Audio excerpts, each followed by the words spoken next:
Baik, hari ini saya akan menyampaikan khotbah pengajaran tentang akhir zaman dengan judul Perang Israel, What's Next? Apa yang akan terjadi kemudian? Saudara-saudara, peperangan di Israel melawan Hamas sudah berlangsung hampir 1 bulan. Dan Hamas adalah militan Palestina yang menguasai daerah Gaza. Sebetulnya partai yang berkuasa di Palestina pada masa kini bukan Hamas, tapi saingannya, yaitu Fatah. Fatah lebih banyak menguasai West Bank, daerah tepi barat. Kalau saudara lihat peta di depan, maka yang merah itu Gaza Strip dan West Bank itu adalah daerah otonomi khusus yang berada di wilayah Israel. Sehingga kemana-mana selalu ada checkpoint yang ada di situ.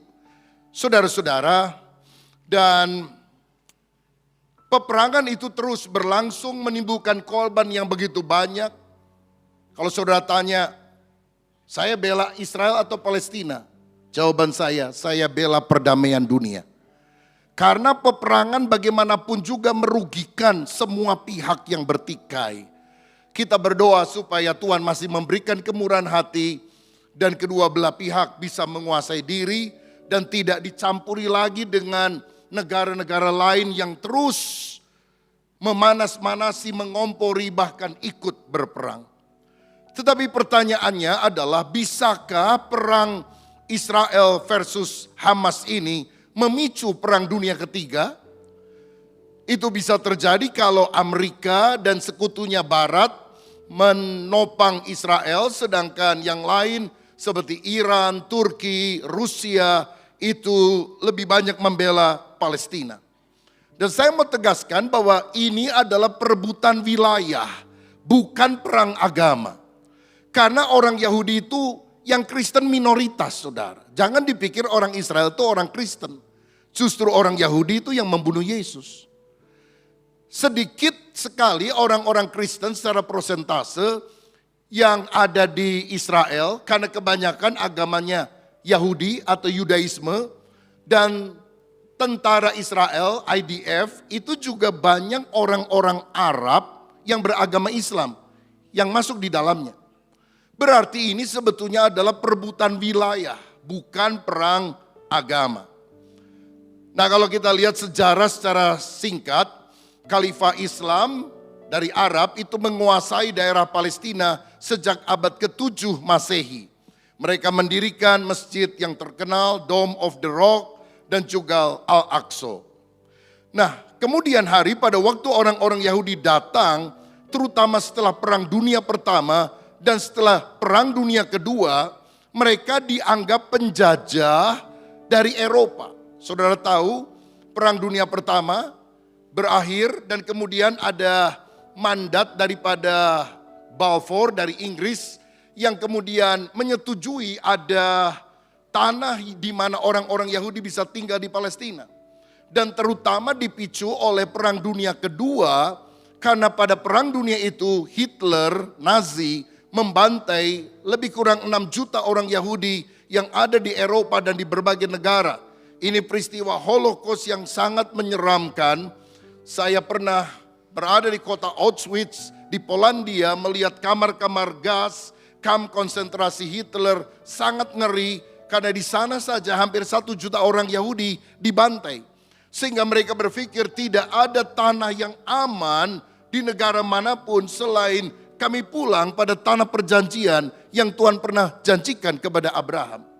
Masalahnya karena orang Palestina sudah ada atau orang Arab sudah ada di Palestina sejak abad ke-7 Masehi, kedatangan mereka pada abad ke-20 itu dianggap sebagai agresi, sebagai penjajah. Mereka dianggap dari Eropa, ada yang bilang dari Austria dan sebagainya. Tapi orang Israel berpikir lain. Mereka bilang kembalinya mereka ke Palestina adalah coming home. Kembali ke rumah, datang lagi ke rumah.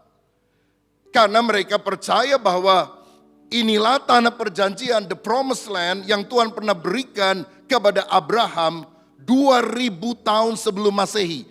Kira-kira 4000 tahun yang lalu. Dan ini disebut sebagai tanah Kanaan. Kejadian 17 ayat 8 berkata, kepadamu dan kepada keturunanmu akan kuberikan negeri ini yang kau diami sebagai orang asing, yakni seluruh tanah Kanaan akan kuberikan menjadi milikmu untuk selama-lamanya, dan aku akan menjadi Allah mereka. Jadi dua pandangan ini kalau tidak pernah ketemu, perang gak akan pernah selesai. Karena orang Arab di Palestina berpikir mereka datang duluan abad ke-7. Sedangkan orang-orang Israel balik lagi pada abad 20. Tapi orang Israel berkata enggak, kami memang terpencar ke seluruh bangsa. Tetapi sebetulnya tanah ini sudah dijanjikan Tuhan kepada nenek moyang kami 4.000 tahun yang lampau atau tahun 2000 sebelum Masehi. Bahkan Daud di kemudian hari menjadikan Yerusalem sebagai ibu kota Israel pada tahun lebih kurang 1000 Masehi atau kira-kira 3000 tahun yang lampau. Nah, beberapa berkata bahwa Israel sekarang beda dengan Israel yang dicatat di dalam Alkitab. Tetapi mereka berkata, kami tentu bangsa yang sama karena 3 kesamaan ini. Pertama, kesamaan bahasa, kedua, kesamaan budaya, dan yang ketiga, kesamaan agama. Bahasanya apa? Bahasa Ibrani, dari dulu sampai sekarang juga sama. Budayanya gimana? Budaya Yahudi, dari dulu sampai sekarang juga sama. Lalu kemudian satu lagi, agama. Agamanya dulu Yudaisme, sekarang juga Yudaisme. Apa yang membedakan kita dari 12 suku Israel yang dicatat di dalam Alkitab? Nah, inilah inti konflik itu karena perbedaan pandangan. Di Indonesia lebih banyak orang menganggap Israel adalah agresor, penjajah yang menduduki tanah yang semula dikuasai bangsa Arab di Palestina. Tetapi kembali orang Israel bilang enggak, ini diberikan kepada Abraham ribuan tahun yang lalu. Datanya mana? Ada di Alkitab. Masalahnya banyak orang di Persatuan Bangsa-Bangsa tidak menerima dokumen Alkitab sebagai firman Tuhan dan tidak percaya bahwa Israel yang sekarang ini punya keterkaitan dengan Israel pada masa yang lampau. 2 minggu yang lalu saya khotbah tentang konflik Hamas versus Israel dan masa depan dunia di GBI Tasikmalaya. Minggu yang lalu ibadah online jam 6. Saya khotbah juga topik yang sama di GBI Bethel Bandung. Jadi kalau saudara ingin melihat sejarahnya lebih lengkap, saudara tinggal klik YouTube, cari judul itu, konflik Hamas versus Israel. Yang sekarang ini sudah ditonton ratusan ribu orang, saudara sekalian. Ya, sudah lebih dari 500.000 orang yang lihat khotbah tersebut, padahal baru minggu lalu dan minggu sebelumnya. Nah, saudara-saudara, saya lanjutkan. Daerah yang diperebutkan adalah Palestina.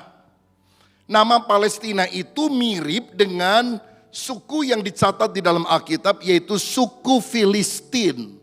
Sehingga seringkali muncul pertanyaan, apakah Palestina itu adalah Filistin? Jawabannya tidak sama, sangat berbeda. Filistin artinya adalah sea people, orang laut. Mereka sudah ada pada waktu Abraham tiba di Kanaan. Lihat Kejadian 21 ayat 34 berkata demikian. Dan masih lama Abraham tinggal sebagai orang Israel di negeri orang Filistin. Jadi waktu Abraham sampai ke Kanaan ternyata orang Filistin sudah duluan ada. Raja yang dicatat pada zaman Abraham namanya Abimelek. Bahkan kemudian ratusan tahun setelah itu pada zaman hakim-hakim, Simson itu berperang melawan Raja Filistin. Jadi orang Filistin sudah ada terlebih dahulu sebelum Abraham. Mereka berasal dari Kaftor, sehingga disebut orang Kaftorim. Saya baca ayatnya supaya saudara yakin. Kejadian 10 ayat 14. Orang Patrusim, orang Kasluhim, dan orang Kaftorim. Dari mereka inilah berasal orang Filistin. Jadi orang Filistin itu nenek moyangnya adalah orang Kaftorim yang berasal dari Kaftor. Letaknya di sekitar Laut Aegea di Eropa Selatan, dan para ahli kemudian meyakini bahwa ini adalah pulau Kreta yang sekarang ini masuk negara Yunani. Jadi Filistin itu orang Eropa, bukan orang Arab, saudara. Mereka adalah orang yang menyembah dewa Dagon, yaitu dewa ikan. Kalau saudara lihat gambar di depan ini adalah relief yang ditemukan di Thebes, Luxor di Mesir. Dan ini adalah gambaran dari bangsa Peleset atau Filistin. Ini hasil penggalian arkeologi. Kemudian dewa yang mereka sembah, lihat itu atasnya itu seperti ikan. Karena memang mereka adalah penyembah dewa ikan. Dan ini sangat wajar karena mereka adalah bangsa yang berasal dari laut. Nah saudara-saudara, mereka kemudian memunahkan suku Awi penduduk asli Kanaan yang tinggal dekat Gaza. Jadi sebelum Filistin datang, karena mereka bukan penduduk asli, Kanaan ini sudah ada penduduk aslinya. Berarti lebih tua daripada zaman Abraham. Saya bacakan ayatnya. Ini jarang baca ayat seperti ini saudara, tapi supaya saudara tahu. Ulangan 2 ayat 23. Sebetulnya kalau pertikaian dunia semuanya mau lihat ke Alkitab, orang akan menemukan titik temu pandangan yang sama. Masalahnya mereka nggak mau terima bahwa Alkitab adalah dokumen terpercaya yang Allah sendiri ilhamkan melalui Roh Kudus. Dikatakan demikian, juga orang Awi yang diam di kampung-kampung sampai Gaza dipunahkan oleh orang Kaftor yang berasal dari Kaftor. Lalu orang Kaftor itu menetap di sana menggantikan mereka. Jelas asalnya yang tinggal adalah suku Awi. Didatangi orang Kaftor, membinasakan orang Awi dan menduduki daerah itu dekat Gaza. Dan orang Kaftor inilah yang kemudian menurunkan bangsa yang disebut sebagai Filistin. Ini Alkitab kita lengkap benar saudara sekalian. Data-datanya luar biasa. Masalahnya saudara suka baca atau tidak, begitu ya. Nah kemudian hari kita juga melihat mereka adalah bangsa Filistin ini pernah menguasai Mesir. Tapi kemudian bangsa Filistin di dalam perkembangan zamannya punah di zaman kerajaan Asyur yang disusul oleh kerajaan Babilonia yang dipimpin oleh seorang raja terkenal yang bernama Nebukadnezar. Yesaya 25 ayat 16 kita baca. Oleh sebab itu beginilah firman Tuhan Allah, sungguh aku akan mengacungkan tanganku dan melawan orang Filistin dan melenyapkan orang apa? Kreta dan membinasakan yang lain-lain di tepi pantai laut. Makanya Filistin berkaitan dengan Kaftorim yang berasal dari Kreta, daerah di Eropa yang sekarang ini masuk di dalam wilayah negara Yunani. Jadi jelas saja orang Palestina tidak ada kaitan dengan Filistin. Gampangnya sekarang pertanyaannya gini, apakah orang Palestina yang tinggal di Timur Tengah itu adalah keturunan Goliat? Jawabannya bukan, saudara-saudara. Mereka bukan keturunan Goliat. Saya pernah tanyakan ini kepada guide pemandu kami ketika kita berada di Bethlehem. Bethlehem itu Israel tapi otorita daripada Palestina. Ini agak susah menggambarkannya ya. Tapi barangkali walaupun tidak terlalu mirip, ini negara Indonesia. Lalu ada daerah khusus istimewa Yogyakarta. Kira-kira seperti itu. Tapi masih masuk di dalam wilayah pemerintahan yang sama. Mungkin itu sedikit gambaran walaupun mungkin tidak terlalu lengkap. Nah saudara-saudara, jadi saya tanya kepada guide-nya, orang yang tinggal di Palestina. Saya tanya sambil bergurau sebetulnya. Anda ini orang Palestina ya? Iya. Jadi Anda keturunan Goliat bukan? Wah bukan, kami orang Arab kok katanya. Keturunan kami ini keturunan orang-orang Arab begitu. Nah saudara sekalian, cikal bakal orang Palestina kini adalah bangsa Arab.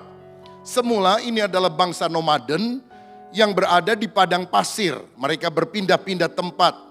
Dewa kunonya adalah dewa bulan. Seperti saudara lihat di dalam gambar tersebut. Nah pada tahun 135 Masehi ada seorang kaisar Roma yang bernama Hadrian mengganti nama Israel atau Yudea pada zaman dulu menjadi Syria Palestina. Dan mulai sejak tahun 135 istilah Palestina baru muncul. Dulu orang mengenalnya sebagai Israel, Yudea, atau bahkan yang lebih awal namanya adalah Kanaan. Bahkan kota Yerusalem diganti namanya menjadi Aelia Capitolina. Saudara perlu tahu bahwa Hadrian ini salah satu kaisar yang dianggap cukup baik dalam menjalankan pemerintahan di Roma. Baik versi Roma ya. Karena dia cukup perhatian kepada rakyatnya dan mengembangkan Roma menjadi lebih besar. Tetapi mereka atau kaisar ini sangat nggak cocok sama orang Yahudi. Dia ingin mengganti Yerusalem menjadi kota Romawi. Jadi salah satu usahanya yang sangat dibenci orang Yahudi adalah dia mau mendirikan kuil dewa Jupiter yang disembah oleh orang Romawi di mana? Di Bait Suci. Di mana orang-orang Yahudi biasa beribadah di sana. Dan tentu ini menimbulkan masalah yang sangat besar. Kaisar ini juga tidak setuju dengan tradisi Yahudi seperti penyunatan. Dia melarang penyunatan itu. Ini menimbulkan pemberontakan dari orang Yahudi yang namanya Bar Kokhba. Yang akibatnya ratusan ribu orang mati dari kedua belah pihak pada waktu itu. Dan lebih kurang 100 kota yang ada di Israel dihancurkan. Dan beberapa ahli sejarah berkata bahwa terusirnya orang Yahudi dari tanah perjanjian, tanah Kanaan, atau diaspora Yahudi terserak-serak, itu terjadi secara masif pada masa pemerintahan Hadrian. Jadi tahun 70 Jenderal Titus pernah menghancurkan Yerusalem, banyak bangsa Israel terserak-serak, itu 19 abad yang lampau, tapi kemudian lebih masif lagi pada abad keempat, berarti sekarang berapa? 17 abad yang lampau, mereka terserak-serak karena kota-kota di Israel dihancurkan. Nah tahun 1947, Persatuan Bangsa-Bangsa membagi tanah itu menjadi dua, Arab Palestina dan Yahudi Palestina. Ingat, Palestina itu sebetulnya bukan nama bangsa, bukan nama suku. Itu adalah daerah atau wilayah. Yang tinggal di sana siapa? Arab sama Yahudi. Kalau boleh dibilang, ini itu peperangan yang tidak pernah berakhir dari keturunan Abraham. Bapaknya sama. Satu Ishak, anaknya melahirkan orang Yahudi. Satu Ismail, melahirkan orang Arab. Satu Yudaisme, satu adalah Islam. Dan itulah yang terjadi sampai pada hari ini, saudara-saudara. Nah, lalu apa yang akan terjadi? What's next? Apa yang akan terjadi? Saudara-saudara, semua peperangan kecil dan besar pada akhirnya akan membawa kita pada perang dunia ketiga di akhir zaman. Saya tidak bilang bahwa perang sekarang pasti akan meledakkan perang dunia ketiga. Kita nggak tahu waktunya kapan. Tetapi peta jalannya kita harus tahu. Bahwa menurut Alkitab, Yesaya 38 dan 39, satu kali Israel akan diserang oleh bangsa dari negeri utara. Yesaya 38 ayat 14 dan 15 menyebut tempatnya adalah Gog. Dikatakan demikian. Sebab itu bernubuatlah hai anak manusia dan katakanlah kepada Gog, beginilah firman Tuhan Allah, ketika umatku Israel sedang diam dengan aman tentram, pada waktu itulah engkau akan bergerak dan datang dari tempatmu dari mana? Utara sekali, engkau dengan banyak bangsa, berarti ada koalisi dengan bangsa-bangsa yang lain, akan menyertai engkau, mereka semuanya mengendarai kuda, suatu kumpulan yang besar dan suatu pasukan yang kuat. Jadi Alkitab bilang akhir zaman Israel akan diserbu oleh bangsa dari utara. Kalau saudara tarik garis lurus, setelah Israel di atasnya ada Turki dan di atasnya itu adalah Rusia atau negara bekas Uni Soviet. Saudara-saudara, pada waktu itu bangsa-bangsa lain dari selatan akan berkongsi dengan bangsa dari utara menjepit Israel. Jadi ini perang utara dan selatan. Dan karena disebut tentang Magog, disebut tentang Gog di tanah Magog, ada yang mengistilahkannya sebagai Gog dan Magog pertama. Karena setelah kerajaan 1000 tahun, nanti saya jelaskan, akan ada perang lagi namanya persis sama, Gog dan Magog. Tapi kalau boleh dibilang sebagai bagian yang kedua. Tetapi setelah perang utara dan selatan ini akan disusul oleh satu perang lain yang disebut sebagai perang Harmagedon. Alkitab berkata dalam Wahyu 16 ayat 12, dan malaikat yang keenam menumpahkan cawannya ke atas sungai yang besar, sungai Efrat, lalu keringlah airnya supaya siaplah jalan bagi raja-raja yang datang dari sebelah timur. 16, lalu ia mengumpulkan mereka di tempat yang dalam bahasa Ibrani disebut Harmagedon. Jadi kalau perang yang pertama Gog Magog itu utara dan selatan menjepit Israel.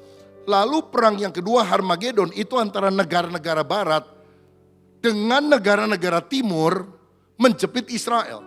Dan menurut catatan Alkitab, Wahyu 9 ayat 15 dan 16, bangsa yang datang dari timur melintasi sungai Efrat yang kering airnya jumlahnya 200 juta.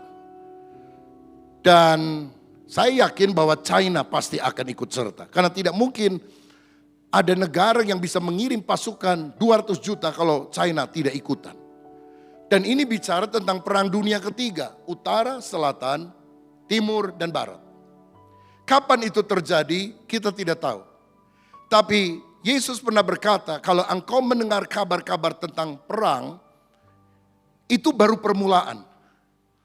Tetapi itu akan mengarah pada kedatangan Tuhan untuk kali kedua. Nah, ada hal yang penting yang saya perlu sampaikan kepada saudara sekarang sebagai orang-orang yang percaya. Sebelum pecah perang dunia yang ketiga ini akan terjadi satu peristiwa yang disebut sebagai pengangkatan orang percaya. Dalam bahasa Inggris rapture, dalam bahasa Yunani harpazo. Orang percaya akan diangkat berjumpa dengan Tuhan di awan-awan dan bersama Yesus akan masuk ke dalam kerajaan sorga.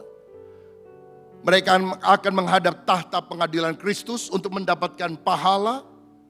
Dan mereka akan masuk dalam pesta kawin anak domba. Artinya mereka akan selamanya bersama dengan Tuhan. Nanti dalam ibadah 3 dan 4 saya akan secara khusus bicara tentang pengangkatan. Saudara bisa datang lagi atau lihat lewat YouTube. 1 Tesalonika 4 ayat 16-17 berkata demikian. Sebab pada waktu tanda diberi, yaitu pada waktu penghulu malaikat berseru dan sangkakala Allah berbunyi, maka Tuhan sendiri akan turun dari sorga dan mereka yang mati dalam Kristus akan lebih dahulu bangkit. Sesudah itu kita yang hidup, yang masih tinggal akan diangkat bersama-sama dengan mereka dalam awan menyongsong Tuhan di angkasa. Demikianlah kita akan selama-lamanya bersama-sama dengan Tuhan. Ini yang tidak diketahui oleh dunia. Gak ada di koran-koran. Tapi Alkitab ribuan tahun yang lalu sudah mencatat. Satu kali Yesus akan datang dari sorga. Dia kan sekarang di sorga. Yesus akan datang dari sorga. Belum mendarat di bumi.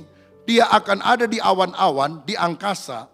Lalu orang-orang yang mati dalam Kristus akan bangkit.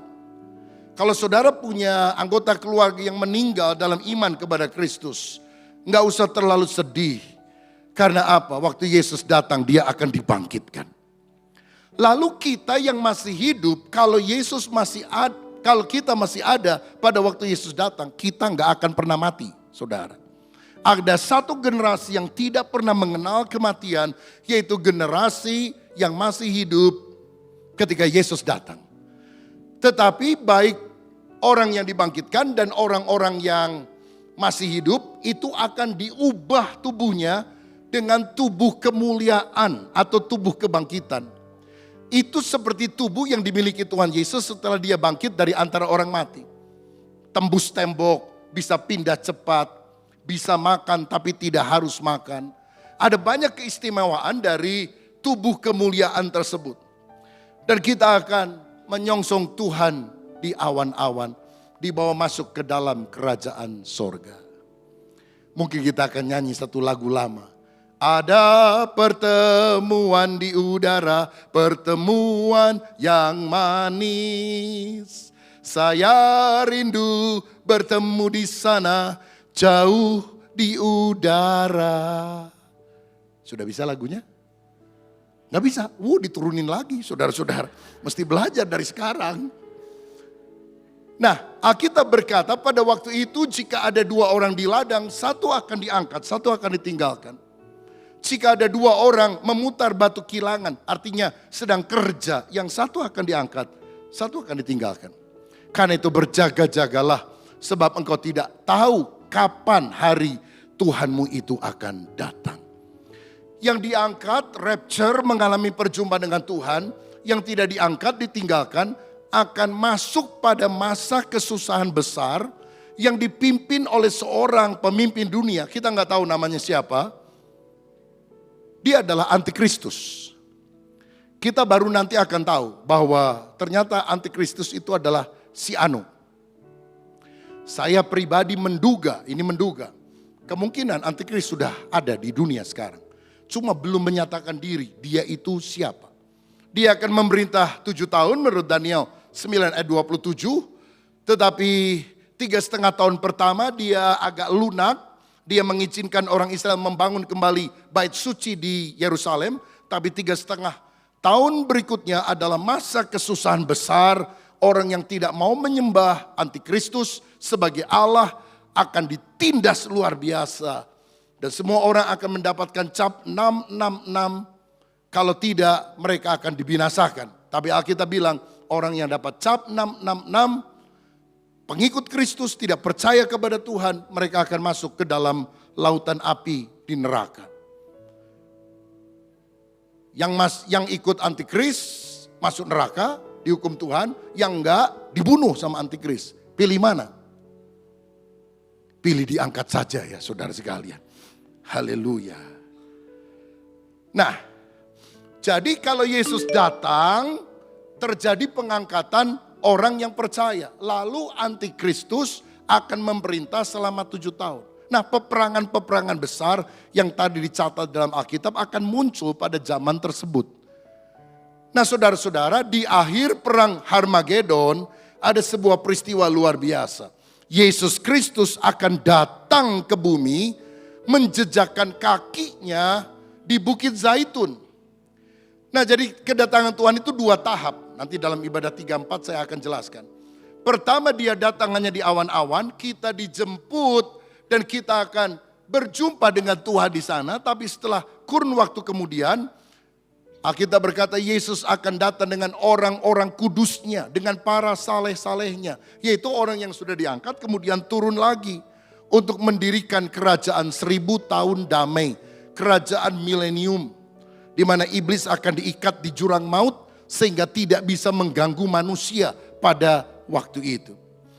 Namun di akhir kerajaan 1000 tahun, iblis akan dilepaskan sesaat saja dan menyesatkan orang-orang banyak, maka muncullah perang yang disebut perang Gog dan Magog. Saya sebut sebagai perang Gog dan Magog 2. Karena yang pertama itu adalah bangsa Rusia dan sekutunya yang datang dari utara. Yang ini adalah tentara atau orang-orang yang dipimpin langsung oleh Lucifer. Yang kemudian akan dihukum oleh Tuhan masuk ke lautan api, ke dalam neraka. Dan setelah itu iblis dicampakkan ke dalam neraka, akan ada penghakiman yang terakhir. Tahta putih yang besar, itu nama penghakiman terakhir. Wahyu 20 ayat 11-15 mencatat itu. Dan pada saat itu langit dan bumi ini akan lenyap. Itulah yang disebut sebagai kiamat. Jadi kiamat baru akan terjadi setelah Yesus mendirikan kerajaan 1000 tahun di bumi yang ibu kotanya Yerusalem di Palestina. Setelah masa 1000 tahun baru kemudian iblis dihukum, lalu langit dan bumi ini akan lenyap. Coba kita baca sekarang 2 Petrus 3 ayat 10-13. Lenyapnya oleh apa? 2 Petrus 3 ayat 10. Tetapi hari Tuhan akan tiba seperti pencuri.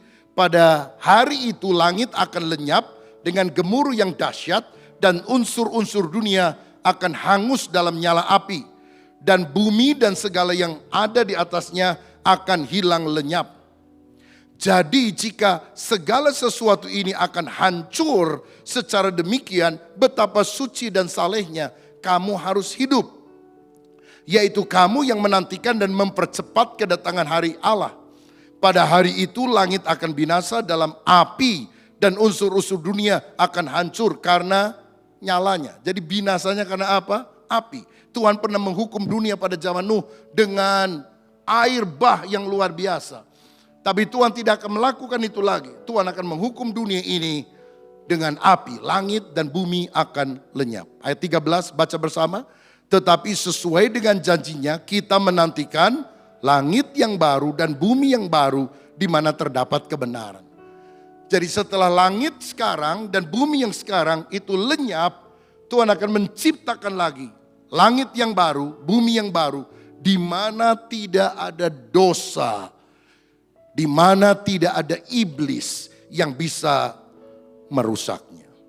Nah saudara-saudara, setelah langit dan bumi hancur yang lama, kemudian pengadilan terakhir dilakukan, Alkitab dengan jelas berkata, orang yang namanya tidak tercatat di kitab kehidupan akan dimasukkan ke dalam api neraka.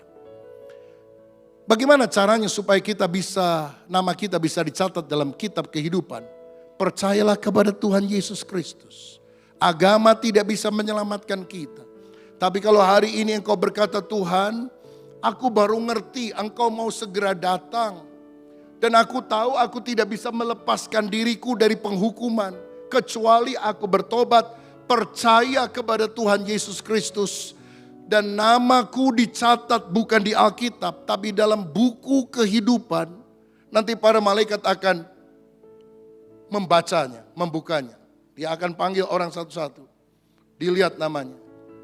Ada dalam buku kehidupan? Tidak ada, neraka. Ada dalam buku kehidupan? Tidak ada, neraka. Hanya orang yang namanya dicatat dalam buku kehidupan yang akan masuk surga. Saya pernah dengar kesaksian sekian tahun yang lalu. Di sebuah desa di Jawa Timur, ada seorang pemuka agama yang lain, itu meninggal saudara. Nah orang berduyun-duyun datang untuk memberikan belasungkawa kepada keluarganya. Tiba-tiba mereka terkejut karena mayatnya goyang lagi. Kaget semua orang, banyak yang lari terbirit-birit saudara-saudara. Lalu akhirnya dibangunkan. Rupanya mati suri lah istilah sekarang. Lalu keluarganya tanya, kenapa? Gimana? Wah mereka kaget, sedih, campur bahagia saudara. Lalu orang ini bilang, kitab kehidupan, kitab kehidupan. Lalu keluarganya bingung, apa yang dimaksudkan kitab kehidupan? Dan orang ini bilang, saya tadi ketemu dengan malaikat dan semua yang gak masuk di kitab kehidupan itu masuk neraka. Saya belum yakin nama saya ada kitab kehidupan atau tidak.